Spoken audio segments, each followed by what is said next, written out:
before everything else, allow me to express my delight that you are learning how to use the world of 5 a.m. more than ever before, and that you are able to do some sunyata walking in voidness without a walker. Now we will speak about Anapanasati as we promised to do the other day. We'll be speaking about Anapanasati or mindfulness with breathing in lines of one's aims, one's wishes, meaning that one should understand how to apply it to one's needs and wishes, one's needs and aims in life. In Sri Lanka and Burma, they don't speak so much about Anapanasati. Instead, they like to talk about the Satipatthana, the foundations of mindfulness. Here, however, we prefer to speak of Anapanasati because it is the essence of the 4 foundations of mindfulness. And so this is the approach we will be taking to it. Anapanasati as the heart or essence of the foundations of mindfulness, the Satipatthana. Now this word Anapanasati has been misunderstood and applied incorrectly. It's generally taken to mean mindfulness of breathing in and out. It's taken usually to mean simply being mindful or scrutinizing the breathing in and out. However, the proper meaning is to scrutinize something which is worthy of our investigation with every in-breath and out-breath. So it's more appropriate to speak of it as mindfulness with breathing. This is the correct understanding, to scrutinize something worthwhile with every inhalation and exhalation. Now, when we speak of worthwhile things, we mean things that we want to know and understand, things we want to be able to use beneficially, and things that have some problem that we wish to solve. These are the worthwhile things which will be scrutinized with every inhalation and exhalation. An engineer who sits pondering about, thinking about some mechanical problem that he has, and he does this with every inhalation and exhalation, this would be a certain kind of anapanasati for that engineer. Or for all of you, while staying here, if you were to sit thinking of home with every inhalation and exhalation, that could be called mindfulness with breathing also.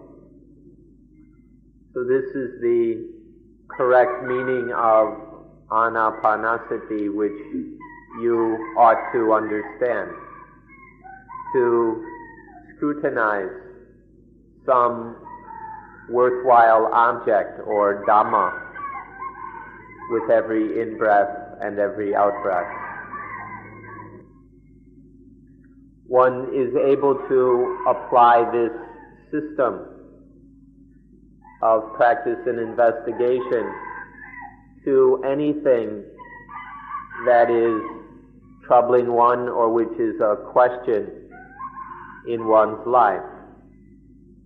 And so we call it anapanasati as one aims or as one wishes, meaning one can apply it to any aspect of one's life as one wishes.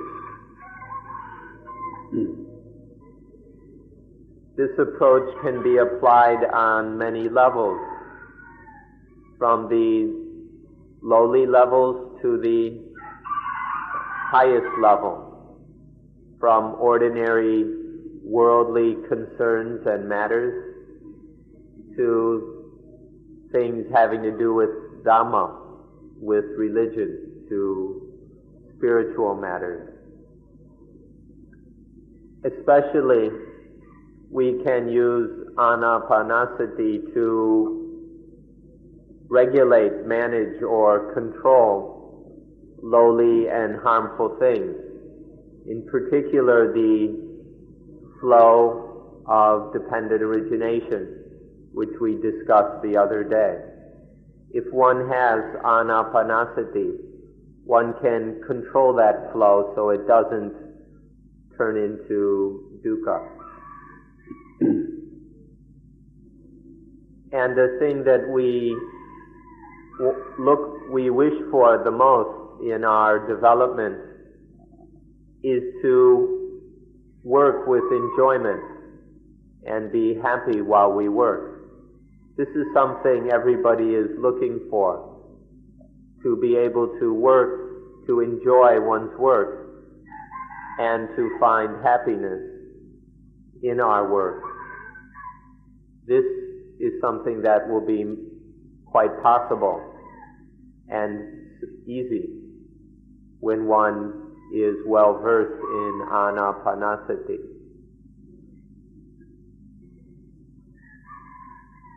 Something very important is the ability to protect against, to block off, to close off any kind of low, evil thing which would come to make problems for us. Sati, or mindfulness, is the mechanism for doing this, to prevent against, to block out so that any low and evil things cannot get in. And this one can do quite well through anapanasati. We often use the word protect, to protect all the worthwhile and beneficial things that we have, so that they aren't harmed or destroyed, so they can't be stolen from us. Sati, mindfulness, is the means for protecting all the healthy and helpful qualities of mind, of life, which we need to protect. Another word we use is to struggle or to fight. Life is a struggle. Life is a constant struggle, physically, to fight against dangers. Sometimes one even has to use weapons. There are mental struggles using energy, strength. And we even have to sometimes be able to struggle in court. Nowadays, this is a major battlefield in the court. To be able to struggle and fight with mindfulness and wisdom is necessary. And this will become possible through anapanasati.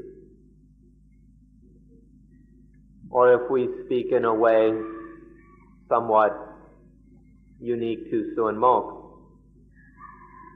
we would say that if one must act physically, mentally, and or spiritually, then one will have the mindfulness to act correctly in all three ways. The three ways, these three cover all aspects of our lives, the physical, the mental, and the spiritual. And mindfulness is necessary to help us be correct in all three ways. And then one more special thing, kind of like an added bonus, is that we can die whenever we wish. It's kind of like turning off the light switch.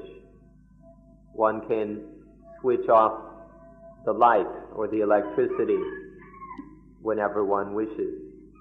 When one has full mastery over the body, over the mind, over whatever, then we can just turn off the switch whenever the time comes.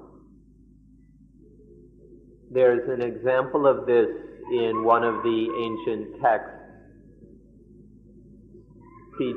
It tells of a teacher who was an expert in anapanasati, and he realized that today he would die.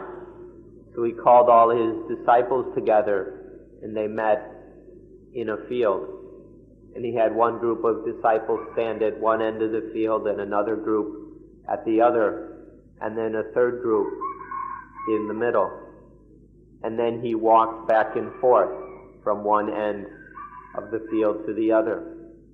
And then coming back to the middle, he died right there in the hands, the arms of the students who were standing there.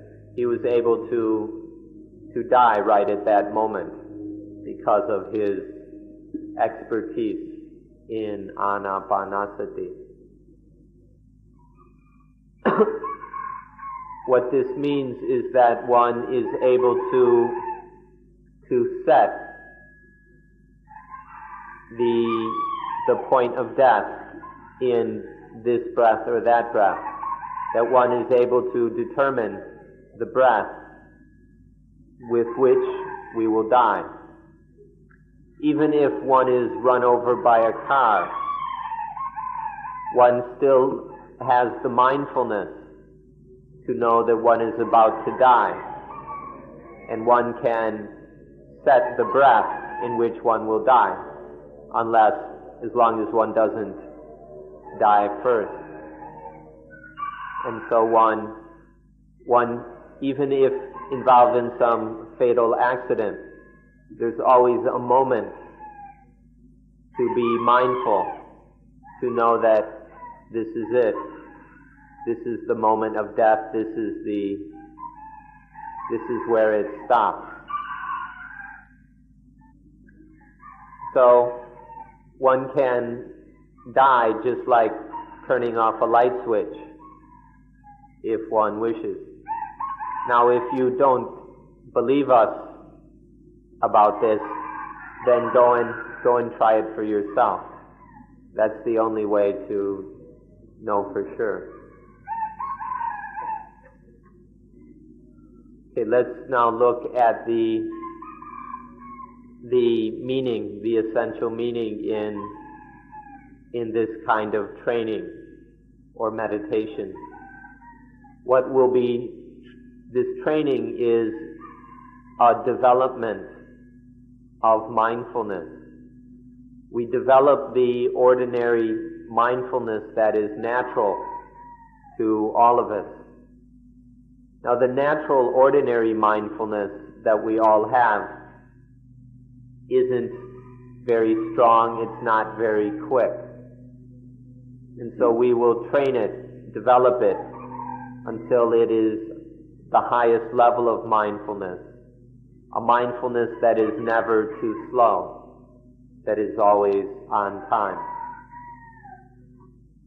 Or to put it in more Dhamma language, we can say that we can transform kilesa to bodhi. We can transform defilement into enlightenment.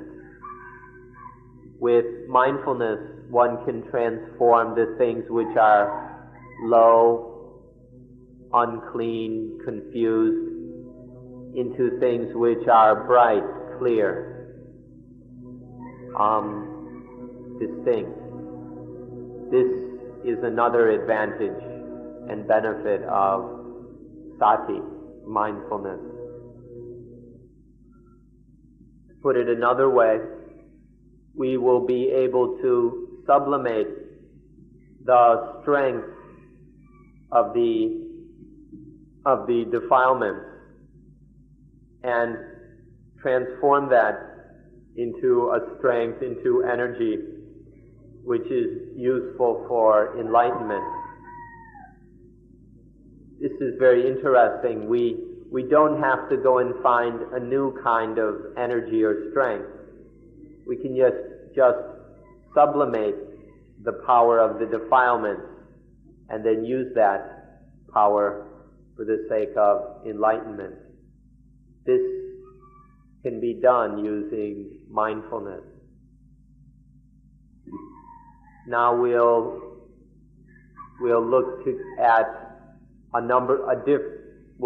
number of kinds of sati together in order to compare them.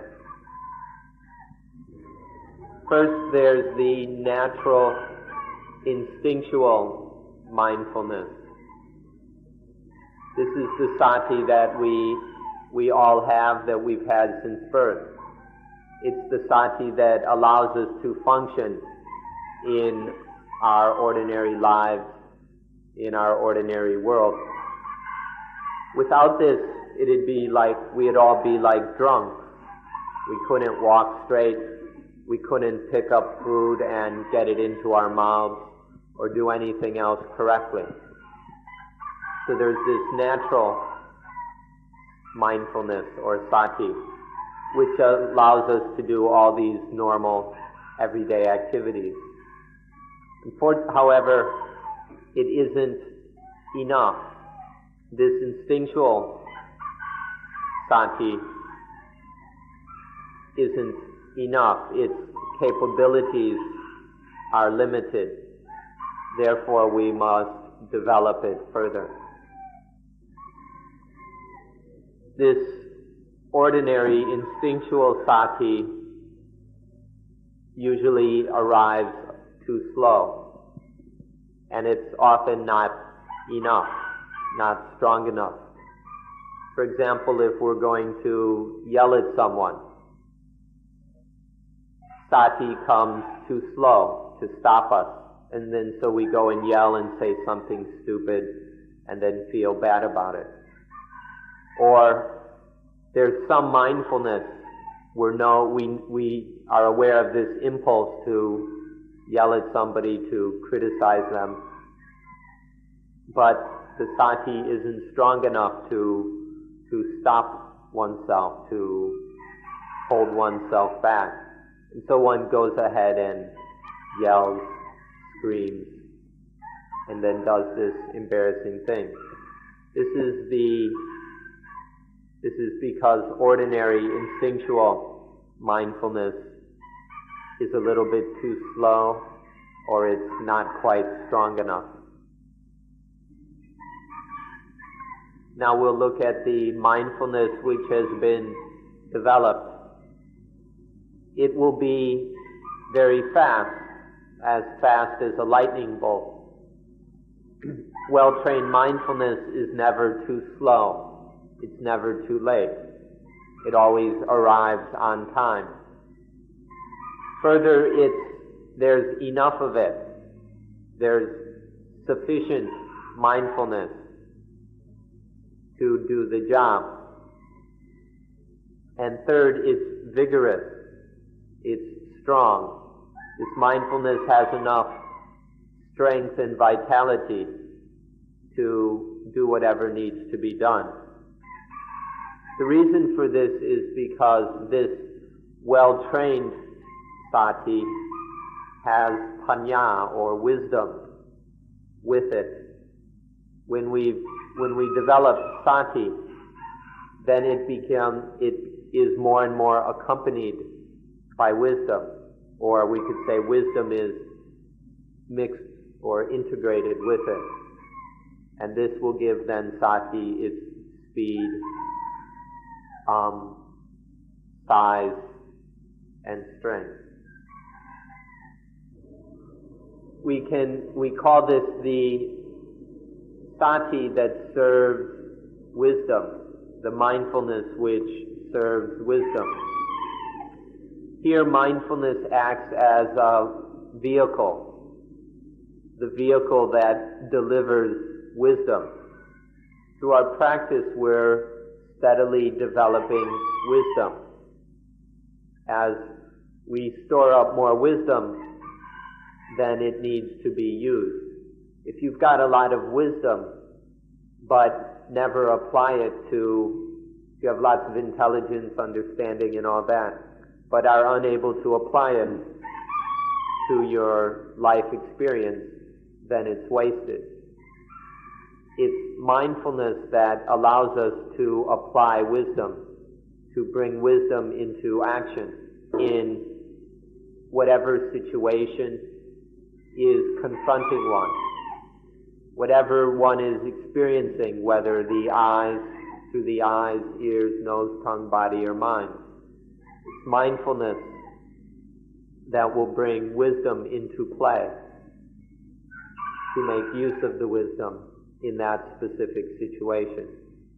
So this is the mindfulness which serves wisdom. In Thai there's a saying, to have overflowing knowledge and not be able to save oneself. To have knowledge, intelligence which is overflowing, it's leaking out of one's brain. There's so much of it. And still one isn't able to save oneself. This means that in spite of all the intelligence and understanding a person may have, if there's no mindfulness, it's all wasted. It takes mindfulness to make use of understanding in wisdom. It's through mindfulness that our understanding is applied to reality right now as we experience it. So we all need mindfulness to avoid having this overflowing wisdom that can't even save ourselves. It's not just that this knowledge and intelligence is too much. It's that it's stuffed in there and it's getting in the way. There's so much of this crammed in knowledge that it actually makes one stupid. There's so much information and understanding that one becomes confused by it all. This is what we call a white darkness. All this understanding and knowledge becomes a white darkness, like when we stare at the sun. The whiteness blinds us. The last kind of mindfulness we'd like to mention today is the mindfulness which serves samadhi, which serves concentration in the moment of finally cutting through the defilement. There's a point, if Dhamma practice develops fully, there's a point where the defilements are totally cut through. They're eliminated, you could say they're burned out, pulled up, removed. This is the culmination of Dhamma practice, the final elimination of all defilements, of all roots of and potential for defilements. And this is done primarily by samadhi. The Buddha gave it a special name, Noble Right Concentration. When the Noble Eightfold Path, when the 8 factors of the path are fully developed and integrated, then the Buddha gave it the special name, Noble Right Concentration, with 7 supporters, or with 7 servants. And here in the final work of cutting through the defilements and eliminating them, it's the power of samadhi which is dominant. But all the other factors of the path are in support. And mindfulness is also supporting. Concentration, right concentration, is the 8th factor of the path. Mindfulness is the 7th. And so in this final elimination of defilement, destroying all possibility of defilement, it's this noble, this very exalted, noble, right concentration which does it. And sati must serve in that. All the other factors, including sati, mindfulness, must back concentration up. This is a very refined and special thing. We won't have time enough to go into it in detail today, but we'd like to mention it so that you're aware of the highest use of mindfulness. Ultimately, mindfulness will support and serve samadhi in getting rid of, in disintegrating the defilements. Now we will look at the basis or foundation for training mindfulness.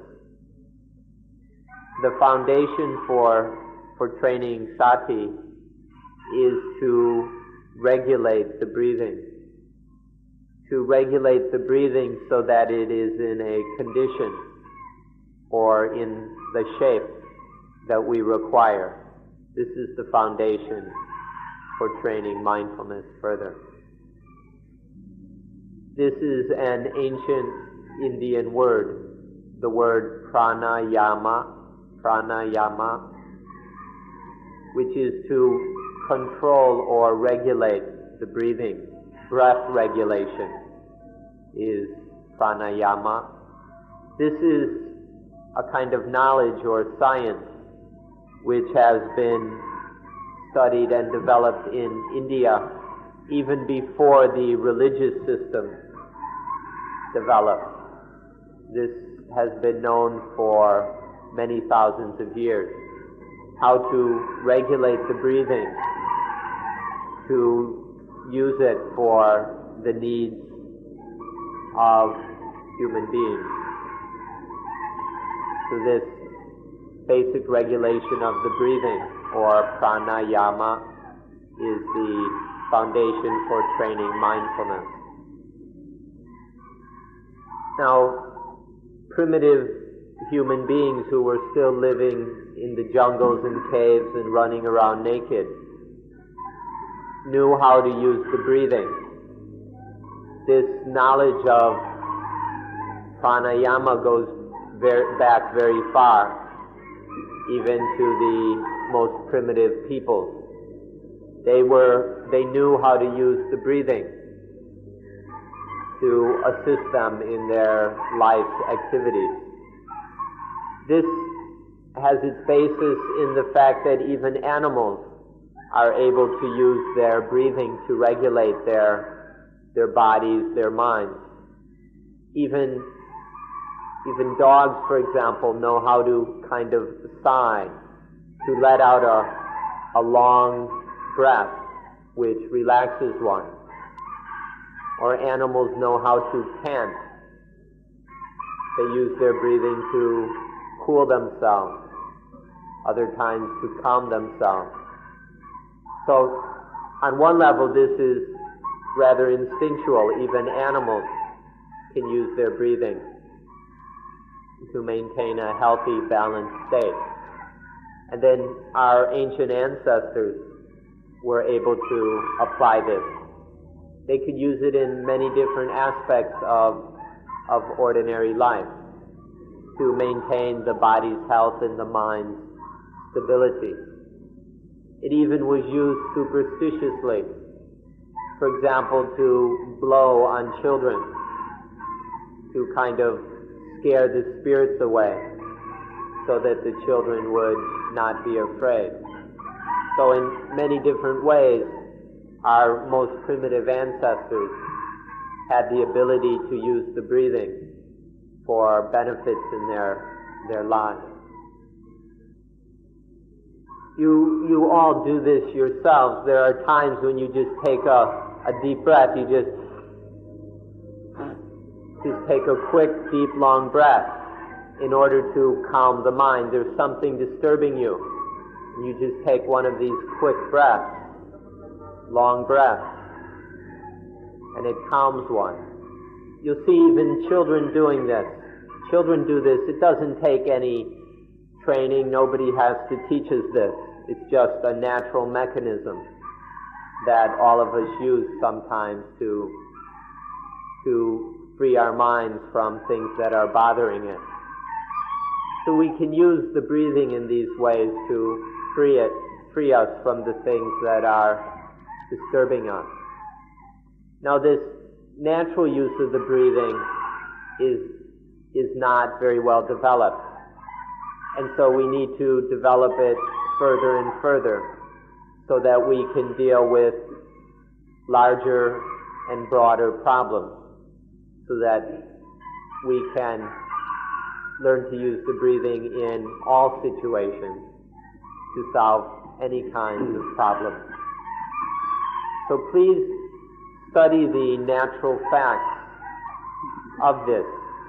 Please pay attention to it until you're quite certain that this can be done, until you're quite certain that we can develop the breathing into something incredibly useful.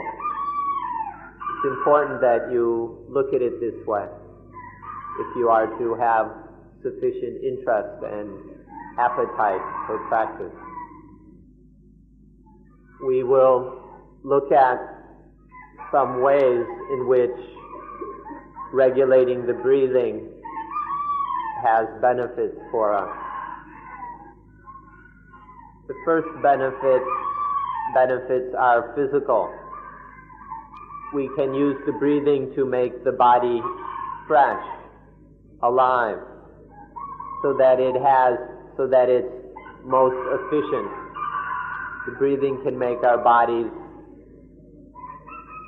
alive and ready, very efficient for whatever needs to be done. There are stories we ought to know of, even if they're somewhat mythical or fictional. This is that the ability to breathe life into dead people who are just about dead. They haven't died totally, but they've just about died, and another person is able to breathe life into them or to bring them back to life, to resuscitate life. This kind of thing is very common in ancient literature. It's something worth our interest. The next benefits are mental, that one can use pranayama for the benefit of samadhi, for a well-established, stable, focused mind. We can use the breathing, we can regulate the breathing in a proper way which will gather the mind's energy together and collect it in samadhi. This utilizes the mind's strength and energy very well. So this is another benefit, a mental benefit of this regulation of the breathing. The third aspect is that this regulation of the breathing brings spiritual benefits. It leads to the development of true wisdom on the highest level. Once there is samadhi, samadhi leads to seeing things as they really are, and this develops wisdom. When the body is healthy and well, when the mind is healthy and at peace, then wisdom develops easily. And so pranayama, direct regulation, ultimately leads to the development of wisdom if it's practiced correctly. People in the Stone Age were able to use the breathing in these wonderful ways. They could get a lot of benefit from breath regulation. But now people in the space age, the nuclear age, the computer age, have no clue how to use the breathing for physical, mental, and spiritual health. We ought to be a bit ashamed. We ought to be rather embarrassed by the Stone Agers, who were much more intelligent about using their breathing.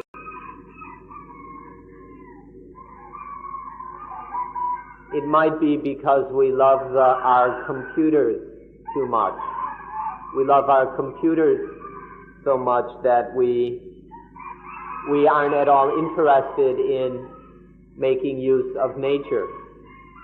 There are certain things nature has given us since long ago, but we're not interested. We totally ignore these things because we're so in love with our computers. We ought to give some thought to what is really beneficial for us.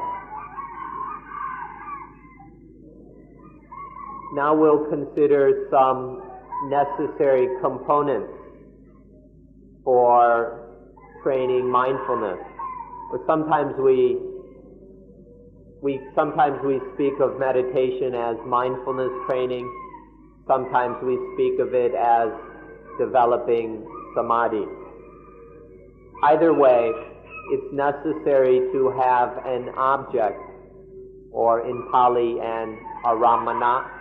Aramana is some object for the mind to fix upon, something for the mind to scrutinize. Without any object, the mind doesn't know what to pay attention to. It doesn't know what to establish on. And so a necessary component of this training is an object, an aramana. If you're going to shoot a gun, you need some object. You need some target at which to shoot. If you don't have a target, there's no object to shoot at. It would be crazy to even shoot. Further, this object must be one which is adjustable. We need an object that can be adjusted and refined as we continue this training. As we train, the object needs to constantly be improved to suit the circumstances and needs of our practice. And so we're looking for an object which has that flexibility, which can be refined further and further. This point is very important. Some people hear that Anapanasati has 16 lessons, and they think that's too much. They think, 16, that's way too much. I can't do that. And so they give up, they quit. That's a wrong understanding. To think that there are 16 different lessons is a wrong understanding. It's really all just one thing. It's all one object or thing. We should look at it this way. So, in Anapanasati, there's just one object. There's a single object. However, our way of looking at it, our way of observing and investigating this single object has 4 dimensions. There's the physical dimension, the feeling dimension, the mental dimension, and the Dhamma dimension. So there are 4 dimensions or angles with which we investigate this one object. And then further, each of these 4 dimensions itself has 4 angles or dimensions. So altogether, there are 16 dimensions. But these are, one should understand, it's all the same object. But we are observing it, investigating it from 16 different angles or in 16 dimensions. But it's important to see that it's all just a single object. For example, if you want to look at this tree and you want to see it completely, then you have to look at it from every angle. You have to look at it from the top. You have to look at it from underneath, from the front, from the back, from the left, from the right. You have to look at it from every direction, from every angle, in order to see it fully. We have to study the leaves, the bark, the roots. We have to study all the different parts of the tree. What function do the leaves perform? How does it pick up the sunlight and then manufacture carbohydrates through photosynthesis? And then how is that sent through the inner bark to the rest of the tree? And then how do the roots and all that pull up nutrients and water from the soil? So we have to really understand and know a tree. We must study all its different parts and the various functions these parts play. Now, at first it may seem like a lot, but we need to recognize that it's all one thing, and it's not too much. If you want to really know a tree, you just study all the different aspects.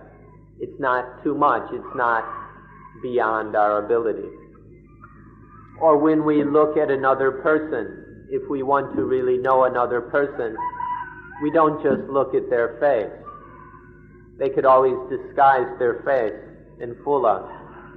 We don't just look at their face, we look at their whole body. And then we look at the way they act, the way they behave, what kind of manners they have, their way of living, their way of speaking.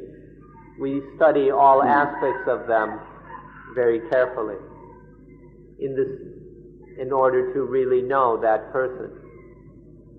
It's the same with the breathing when in Anapanasati. We don't just look at it from one single aspect. Our understanding would not be very profound. We learn to look at it from 16 different ways, from 16 different angles, so that our understanding is thorough and complete. What's rather silly is that most people don't even know their water glass.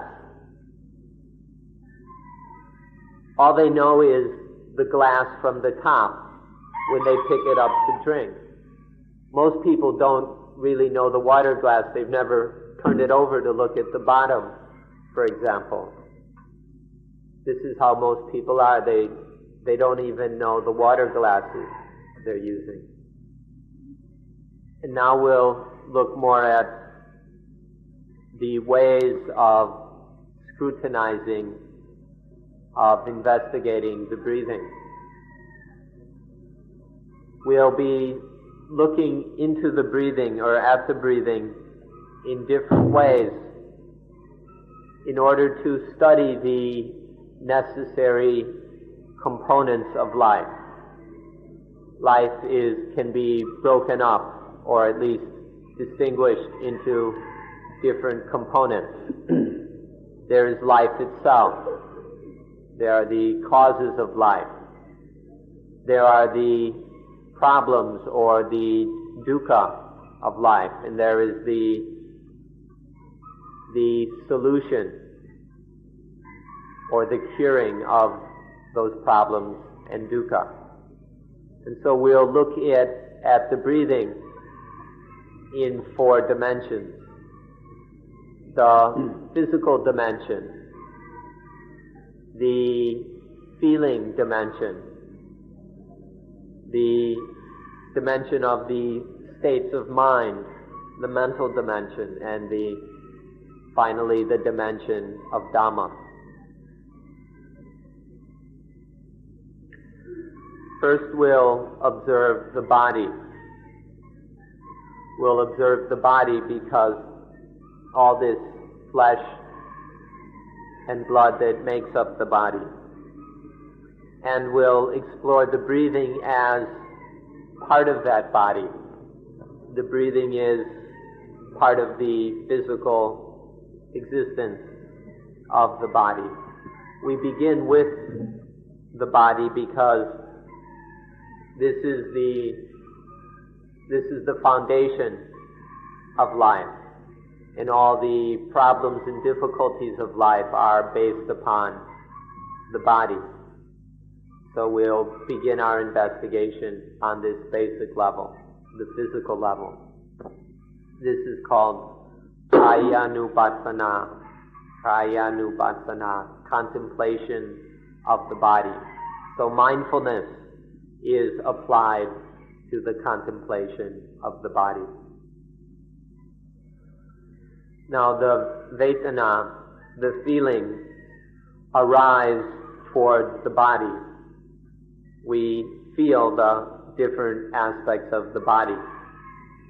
If there wasn't any feeling, it would mean that the body is dead. If we stop feeling anything, then there's no body there to feel, and it's dead. So the feelings are established upon the body, and this is the second thing that we investigate. Then what is it that feels the feeling? What is it that controls the body? What is it that controls the feeling? This thing is the citta, the mind or the heart. It's the citta that feels the feeling. It's the citta, the mind, that controls the body. And so now we must explore that. Using mindfulness, we experience the states of mind. We investigate these. This is called Cittanupassana, the use of mindfulness in order to contemplate the mind. And then the final dimension or stage is to look at the things that make us stupid, the things that make the mind ignorant, and then which leads to attachment. So then we look at everything, because all things are the things that lead the mind into ignorance and into attachment. All things are the basis of dukkha, due to ignorance and attachment. So one looks at all things in order to know all these things which make suffering and then to understand them so they're no longer responsible for dukkha. So we need to study all things, both the asankata, that which is unconditioned, uncreated, isn't made, it doesn't die, and then all the things which are sankata, the things which can be created, are produced, which are changed, conditioned, and which eventually end. We need to study all things from the lowest to the highest, to study all the things that we cling to as being positive and negative. What are all these things that trick the mind? What are all these things that deceive the mind so that they're thought to be, this is positive, that is negative? And then the mind clings to them positively and negatively. We need to understand all these things so that the mind is no longer deceived by them, so that none of these make the mind stupid, so that it stops clinging to them as positive and as negative. There are 4 dimensions to this single thing. It's just one thing, but there are these 4 dimensions. The body is the basis of it all. And then there are the feelings which are felt through the body. And then the mind that feels those feelings. And then there are all the things which deceive the mind, which trick the mind into attaching to them as positive and negative. So you can see that all of this is one thing. It's just looking at this one thing from 4 different dimensions. And the results of all this is a single thing as well. The single result is no dukkha, the end of dukkha. When we're ignorant about all things, we attach to them, and there is dukkha. When there's no more ignorance about everything, then there's no more dukkha. This is the single result, the end of dukkha. And it's quite nice that through this one will be totally free of dukkha. In this way, one doesn't have to suffer dukkha. And further, one can be happy whenever one wants. Any satisfying condition, that's happiness. And we can be happy at will.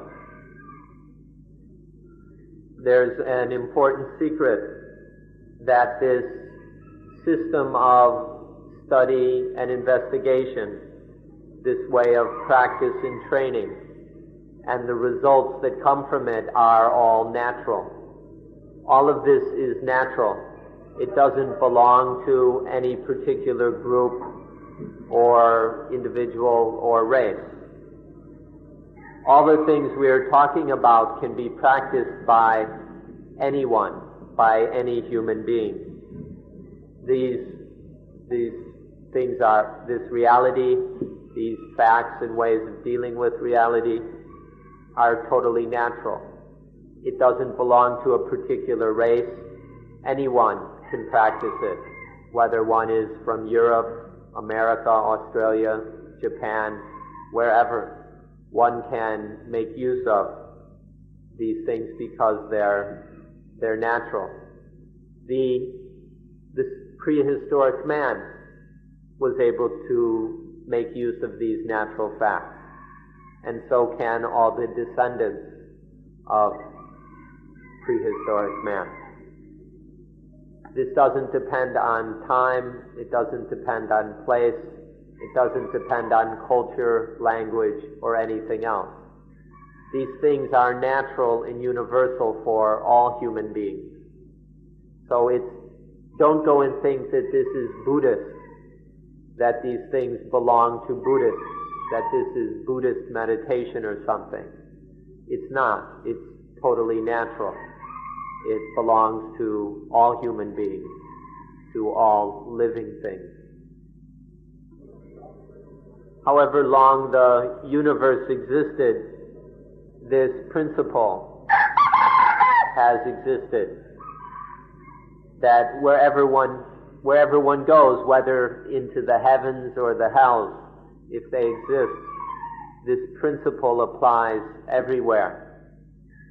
This principle is unlimited by time and space. So why even think about race or culture or religion?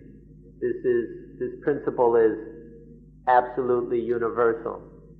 It applies everywhere, anytime, any place. In the time that remains, we'll speak about how to practice according to these four dimensions, and we'll necessarily speak in brief.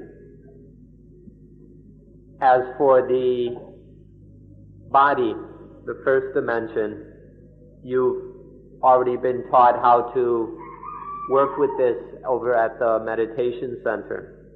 Your instructors have explained how to calm the breathing and calm the body. All we'd like to say at this time is that in this first dimension of the practice of Anapanasati, one learns to fully integrate the two bodies, the flesh and blood body and the breathing body. When these two are integrated, then the body has tremendous vitality and ability. So this full integration of the breathing and the body is what we accomplish in the first aspect of practice. What this means is that the body is in full health and is very energetic. The Chinese speak of this as an inner energy. Sometimes they get carried away applying it for rather superstitious purposes. But if you're interested in an inner energy, then this can be developed in this stage of Anapanasati, to have the body in full health, in full energy. Then we come to the Vedana, the feelings. And we understand that your instructors have explained how to scrutinize piti, the stimulating satisfaction kind of feeling, and sukha, the cool happiness sort of feeling. And then we need to be able to regulate the feelings or to control them so that they don't create any problems for the mind. The entire world, all the people in the world, including each of you, are enslaved to the feelings. The feelings are what makes us jump and run around and do all the other crazy things we do. Everything we do is because of the feelings. All of the world, all the things in the world have their value in the feelings. All the things that you value are simply because of the feelings to which we are enslaved. Because of this enslavement, it's necessary to learn how to control the feelings so that they're no longer our masters, so that instead we become masters of them. In Asia, and you can even quote the Buddha on this, people like to say that the world goes according to karma. The world follows according to action. Karma means deeds or actions, and the whole world goes according to these actions. But actions or karma happen following the mind or according to the mind. If the world follows from karma, karma follows from the mind. It's the mind that is responsible for all actions. So that means the whole world goes according to the mind. The whole world follows from the mind. Obviously, then, we need to be able to control the mind. Otherwise, the world will end up in a mess. If the mind is a mess, then the world will be a mess. But if the mind is under control, then the world will be under control. This is the value, this is what we must train with in the third dimension of Anapanasati. We can know all kinds of mind. We can understand all kinds of mind, even the mind of the Arahant, the enlightened being, or the enlightened one. First of all, we can experience all the kind of minds or all the states of mind which happen for us. We can experience these directly, such as greedy mind and angry mind and depressed mind and so on. But we can also know indirectly the mind which we aren't experiencing. The more deeply we know the defiled mind, the more we will understand the mind that is undefiled, which is the mind of the Arahant, or the enlightened mind. So we can understand all kinds of mind. When one has trained the mind fully, one can delight the mind at will. One can make the mind joyful and happy at any time. One can focus and collect the mind. One can stabilize the mind at will. And one can free the mind, liberate it from whatever it's grabbing onto. So the results of training the mind are one can delight the mind at will. We can make the mind stop and gather itself in samadhi at any time. And one can let go, make the mind let go at any time. The last dimension involves everything. It's an investigation of all things that we can know and experience. Within the limits of the knowable, we investigate it all, because all of these things are the basis for ignorance. We're ignorant about all these things, and for that reason we attach to them. Because of our ignorance, we take them to be positive, we take them to be negative. This leads to liking and disliking, which leads to attachment, ego, and selfishness. So we need to investigate all these things about which we are ignorant, until we understand them correctly. Ignorance is to misunderstand, to not understand, or to understand incorrectly. So now we will study them until understanding them properly, until we see that all things are the basis for attachment, until we stop attaching to them. To see that the good is just a basis for attachment, which gets us into trouble, and evil is another basis for attachment, which gets us into lots of trouble. Seeing all things in this way, then we will stop attaching to them. We'll stop making problems. The first thing to see is anicca, or impermanence.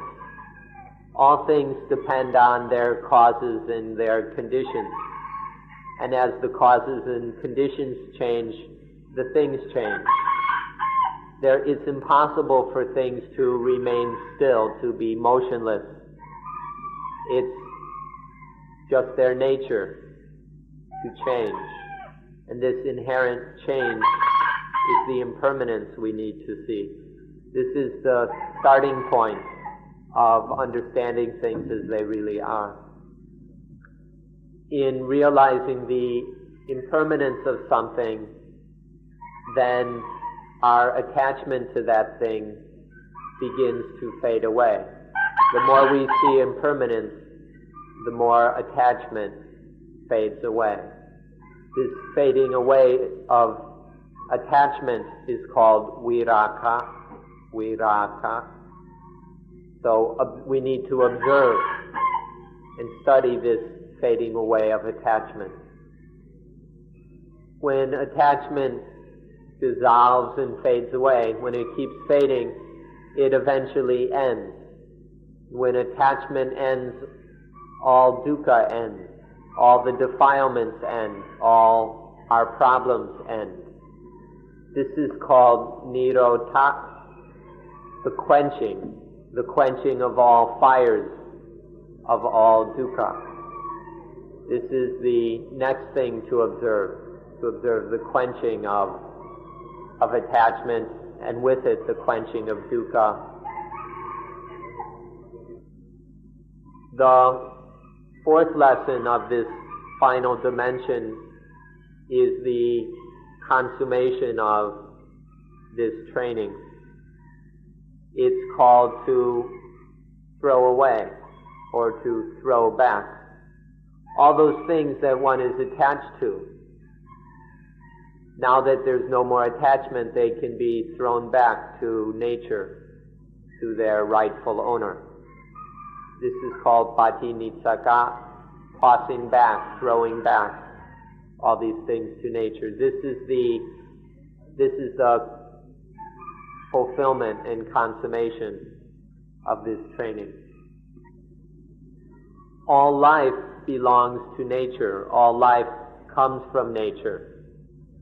But it's like nature gives us life on loan, where life is lent to us, and nature doesn't charge any rent or any interest in giving us life. And then we're free to develop this life, interest-free, to the highest benefit possible. And nature doesn't charge us a thing. But because of our stupidity, once life is lent to us, we become thieves. We start to embezzle. We start to claim that this is mine, this is me. This life that was given us freely by nature is then taken to be me, taken to be mine. This is just naked thievery, embezzlement, whatever you wish to call it. And once we perpetuate these crimes, then nature slaps us. Every time we steal something, saying this is me or this is mine, nature slaps us for our crime. Until one day we've been slapped silly so much that we finally start to wake up and say, no more, I'm sick of getting slapped. I'm sick of getting punished. I'm not going to bother with it anymore. And then so we start giving it all back to nature. We give it all back so that nature won't slap us anymore. And when it's all been tossed back to nature, even though we've developed life to the highest, eventually we give it all back to nature. If not any sooner, at least when we die. When we die, all life goes back to nature. This is a metaphorical way of speaking for the consummation of our practice. And so our life is clean. Life is clean. There's nothing dirty left. Life is clear and bright in knowledge and understanding. No more darkness. And life is at peace. There is the bliss of peace. There's no more dukkha. There's nothing painful, unpleasant, unsatisfying about life anymore. There's no more dukkha in life. Life is free. We have been freed from the prison of our own ignorance. We've broken the prison of stupidity and have escaped from it. So we have escaped from the prison of ego. The prison has dissolved. The bars have fallen away. And we are freed from the prison of the ego. So if you like, you can call this explanation a manifesto of Anapanasati, or call it what you will. We've explained in summary how to practice it. If you'd like more details, there are many books and tapes available in English, so you can, if you need to understand this more. Lastly, thank you for listening. Nonetheless, you've been patient, so it's time to end today's meeting.